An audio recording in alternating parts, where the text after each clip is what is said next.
Hola, mi nombre es Sayuri Herrera, soy alumna de la carrera de Economía, voy primer semestre. En esta exposición les voy a hablar sobre los principales representantes de la escuela fisiócrata. Empezaré por dar una pequeña introducción de lo que es la fisiocracia o escuela fisiócrata. Fue una teoría económica que afirmaba que las reglas de la economía venían dadas por las leyes de la naturaleza y que la tierra era la única fuente de riqueza por la cual un país podía desarrollarse. Por ello, la escuela fisiócrata defendía un desarrollo de Francia por medio de la explotación de la agricultura. Esta escuela es conocida como la precursora de las ciencias económicas, ya que fueron los primeros en generar una teoría a partir de observar los fenómenos económicos, que hasta ahora solo se habían discutido de forma puramente filosófica. Estas defendiendo que las leyes económicas debían de estar alineadas con las leyes humanas. Hablaremos de los principales representantes. El principal representante y el que aportó más a esta escuela fisiócrata fue Francis Quesnay, quien fue un médico francés del siglo XVIII. Sin embargo, su gran pasión fue la economía. Influenciado por su formación médica, elaboró un cuerpo teórico sobre el funcionamiento económico de las sociedades. Quesnay trató de investigar las leyes de la vida económica, partiendo de la base de que en la sociedad humana reina un orden natural. De aquí el nombre de Fisiócratas, que significa dominio de la naturaleza, que recibieron los partidarios de este sistema. La naturaleza en general y la agricultura en particular son las fuentes fundamentales de la riqueza. El producto neto del suelo constituye la fuente del bienestar y el Estado, representante de la comunidad, no puede obrar en otro sentido que en dar libertades y facilitar el transporte de los productos para que la vida se abarate. Al investigar el orden natural y fijar el concepto de la productividad, Quesnay establece un lazo sólido de unión entre la naturaleza y la economía. El suelo es la fuente donde nace la corriente de las riquezas, sobre el que basan enseguida sus actividades los industriales, los comerciantes y los que ejercen las profesiones liberales. La propuesta principal de Quesnay quedó plasmada en la tabla económica, en la cual asimiló el circuito económico al sistema circulatorio del cuerpo humano. Recordemos que Quesnay era médico, demostrando que dicho circuito, del mismo modo que un organismo vivo, tiene autonomía y unas reglas propias de autorregulación y renovación constantes. Así, describió cómo circula la renta, el producto neto, entre los tres sectores económicos, clases sociales, que identificó como agricultores, los artesanos y los propietarios. En la tabla económica, que fue creada por Quesnay, es un diagrama que nos explica los flujos de dinero y de bienes que constituyen el núcleo básico de una economía. Está basada en la existencia de una estructura social determinada. La tierra la poseen los terratenientes, pero la cultivan los agricultores que tienen su arrendo y que constituyen la clase productiva. La tabla es una exposición muy simple del proceso de circulación y reproducción, pero dentro de sus límites es consciente y lúcido. Su postulado principal es que solo la agricultura puede producir un excedente y muestra cómo se disminuye ese excedente. Parte de este lo conservan los agricultores y la otra parte va a los propietarios y la clase estéril. Si bien la afirmación de que la agricultura es el único sector capaz de generar producto neto es bastante criticable, el aporte fundamental por el cual los fisiócratas son actualmente elogiados no proviene de esta rama de su investigación, sino de haber indagado qué sucede con su producto neto en la economía. Para averiguar el destino del producto neto, Quesnay ideó el denominado cuadro económico, simplificado en el siguiente gráfico, que es una de las imágenes que se ven aquí. En la descripción de Quesnay nos dice que hay tres clases sociales: los agricultores, que son la clase productiva, una clase estéril, que son los artesanos, comerciantes, fabricantes y profesionales, y también nos menciona una clase propietaria, que son los terratenientes. El objetivo del cuadro económico no era descubrir la distribución de la renta de la economía, sino describir cómo circulan las rentas, el producto neto, de un sector a otro. En el otro representante de la escuela fisiócrata es Anne Robert Jacques Turgot. Fue un político y economista francés nacido en París en 1927 y muerto en la misma ciudad en 1781. Fue el primero en formular claramente la ley de los rendimientos marginales decrecientes de la agricultura. Escribió las cartas sobre la tolerancia y también colaboró en la enciclopedia. Él pide la libertad para el comercio interior e internacional y para el productor. Niega el intervencionismo estatal. Su obra más conocida fue Reflexiones, que fue publicada en 1766. En esta obra Turgot desarrollaba la teoría de Quesnay, de que la tierra es la única fuente de riqueza. Turgot también dividía a la sociedad en tres clases: la clase agricultora o productora, la clase asalariada o artesana y la clase dueña de las tierras. Además, desarrollaba una notable teoría de los intereses. Para Turgot, la libertad o comercio nacional y exterior derivaba también de los enormes beneficios mutuos del libre intercambio. Todas las restricciones olvidan que no hay transacciones comerciales que puedan ser otra cosa que recíprocas, y que es absurdo tratar de vender todo a extranjeros sin comprarles nada a cambio. Turgot continúa luego su elegía, apuntando algo acerca de los usos de un indispensable conocimiento particular por parte de los actores y empresarios individuales en el mercado libre. Estos participantes comprometidos sobre el terreno en el proceso de mercado conocen mucho más acerca de sus situaciones que los intelectuales alejados de la refriega. Al proceder a un análisis más detallado del proceso de mercado, Turgot apuntaba que el propio interés es el principal impulsor de ese proyecto y que, como había apuntado Gournay, el interés individual en el mercado libre debe coincidir siempre con el interés general. El comprador seleccionará al vendedor que le dé el mejor precio por el producto más apropiado, y el vendedor venderá su mejor mercancía al precio competitivo más bajo. Las restricciones públicas y los privilegios especiales, por otro lado, impulsan a los consumidores a comprar productos peores a precios altos. Turgot afirmaba que los impuestos en los pueblos se trasladaban a la agricultura y mostraba cómo los impuestos dificultaban el comercio y cómo los impuestos urbanos distorsionaban la ubicación de los pueblos y llevaban a la evasión ilegal de tasas. Además, los monopolios privilegiados aumentaban seriamente los precios y estimulaban el contrabando.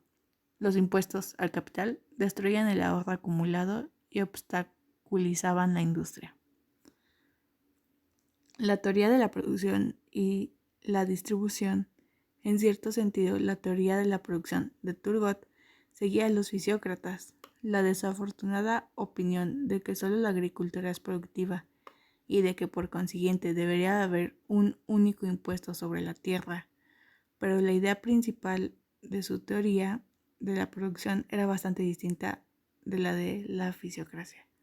A pesar de que se suponía que solo la tierra sería productiva, Turgot en realidad concedía que los recursos naturales deben ser transformados por el trabajo humano y que el trabajo debe aparecer en cada etapa del proceso de producción. Aquí Turgot ha desarrollado los rendimientos de la teoría austríaca crucial, de que la producción toma tiempo y de que pasa a través de varias etapas, cada una de las cuales toma tiempo, y de que, por tanto, las clases básicas de factores de producción con tierra, trabajo y tiempo.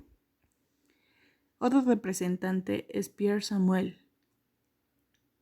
quien es Fue editor del Journal Agricultura, publicó sobre la importación y exportación de granos, escritos acerca de la ciencia económica política, escritos sobre curvas económicas y escritos sobre los peligros de la inflación. Publicó las memorias de Quesnay, que fueron editadas de nuevo en 2 volúmenes, con el título Fisiocracia o Constitución Natural del Gobierno más ventajoso para el género humano. Obtuvo importantes cargos de economistas con Turgot y Vergennes. Mantuvo una relación cercana con Quesnay y escribió varios libros juntos, entre los cuales puede destacarse La Fisiocracia. También sostuvo una amistad con Turgot, quien estuvo en el momento de su caída en el ministerio y fue uno de los redactores del Tratado de Versalles, que acabó con la Guerra de Independencia de Estados Unidos. Otras obras de Dupont son Compendio razonado de los principios de la economía política, Memorias sobre la vida y las obras de Turgot, y del poder legislativo y del poder ejecutivo que convienen a la República. Un dato interesante es de que el vocablo fisiocracia significa en idioma griego gobierno de la naturaleza. Physis es naturaleza y kratos gobierno o poder. El economista francés Pierre fue quien inventó este término y lo utilizó para bautizar a esta escuela económica y a aquellos pensadores que coincidían en la interpretación de la realidad económica y adherían a estos principios. Otro representante es Jacques-Claude Marie Vincent de Gournay. Vincent fue un economista e intendente de comercio francés, a quien se le atribuía la frase laissez-faire, laissez-passer, toda una declaración de intenciones de la escuela fisiócrata. Fue profesor de Turgot en materia económica y uno de los líderes de la fisiocracia junto con Quesnay. A diferencia de los fisiócratas, consideraba la industria como una fuente de riqueza tan importante como la de los frutos de la tierra. No escribió ninguna obra específica sobre temas económicos, aunque sí diversos artículos. Su frase significa en español, se traduce como dejar de hacer y dejar pasar, teniendo un origen bastante incierto. Algunos se lo atribuyen a Vincent Gournay, mientras que otros afirman que la misma es propia de la inspiración de Quesnay. Ante la escasez de literatura económica escrita por este representante del movimiento fisiócrata, ubicamos la explicación de esta doctrina en la biografía de este autor, dado que él mismo colaboró a forjarla.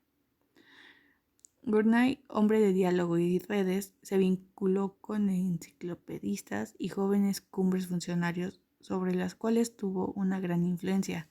Sin embargo, dejar una obra teórica escrita, tuvo al final de su vida intercambios de opiniones con Quesnay. Particularmente no veía toda la riqueza en la tierra, que no descuidaba, sino consideraba que la industria y el comercio crean también el valor real. Otro representante es Pierre-Paul Mercier de la Rivière. Él fue un administrador francés muy adherido a la ideología fisiócrata de Quesnay. Su obra más conocida es El orden natural y esencial de las sociedades políticas, considerada por muchos como una de las obras más completas sobre la fisiocracia. Supervisado por Quesnay, el tratado aborda los aspectos económicos y políticos de la escuela fisiócrata. Además, postula que el orden social se logra mediante la creación de 3 poderes: la ley y el poder judicial, el poder de una institución como el gobierno y las instituciones públicas, el orden natural de la sociedad de base política. Es también considerado por mucho el relato más completo de las teorías fisiócratas. Este tratado fue elaborado bajo la supervisión de Quesnay, abordando tanto el aspecto económico como político de la fisiocracia. El libro habla sobre la importancia de una ley única y universal, donde se habla de un orden de la naturaleza que es la base de todas las leyes, es decir, la ley natural que rige el orden social. Otro representante es Nicolas Badiou, nacido el 24 de abril de 1930 en Amboise. Su padre era sastre y junto con su hermano recibió una educación religiosa. En la década de 1750 es llamado por el arzobispo Christophe de Renaud para integrar el colegio premonstratense. Posteriormente, en 1763, empieza a dedicarse a las finanzas, prestando atención a los asuntos financieros de la Contraloría de Bertin. Fue un sacerdote francés que inicialmente se opuso a las teorías fisiócratas, pero acabó siendo uno de los principales paladines y eficaz divulgador de la causa. Fundó el seminario y escribió Primera Introducción a la Filosofía Económica. En este seminario se hablaba sobre el humanismo y en contra de la esclavitud. Además de las ideas de Quesnay y su escuela, se le atribuye la invención del término fisiocracia. Con una reputación que excedía los límites del territorio nacional, el fisiócrata obtiene la atención temprana en el año 1768. El príncipe Masalky Ignacio, que disfrutaba de lo que él escribió sobre Polonia y su propuesta de seguir en su diócesis de Lituania, es nombrado preboste.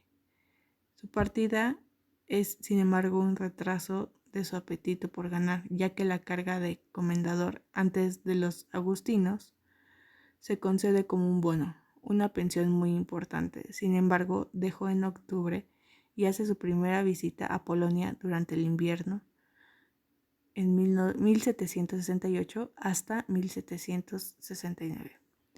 Años después vuelve a la economía, pero en 1790 se vuelve loco y muere en 1791. Sus principales obras son Las ideas de un ciudadano en la administración financiera del rey, Las ideas de un ciudadano en las necesidades, derechos y deberes de los muy pobres, Idea de una suscripción patriótica para la agricultura, el comercio y las artes, y Principios de la ciencia moral y política sobre las leyes de lujo y suntuarios. Esas son pues algunas de las bastantes obras que este representante tuvo. Como conclusión, podemos darnos cuenta de que una de las mayores aportaciones fue la de Francois de Quesnay con su tabla económica. Realmente eso es lo que más representa este movimiento, y ya los otros representantes fueron guiándose de Quesnay, quien fue el principal y quien hizo un aporte más relevante. Con esto doy por concluida mi exposición sobre los principales representantes.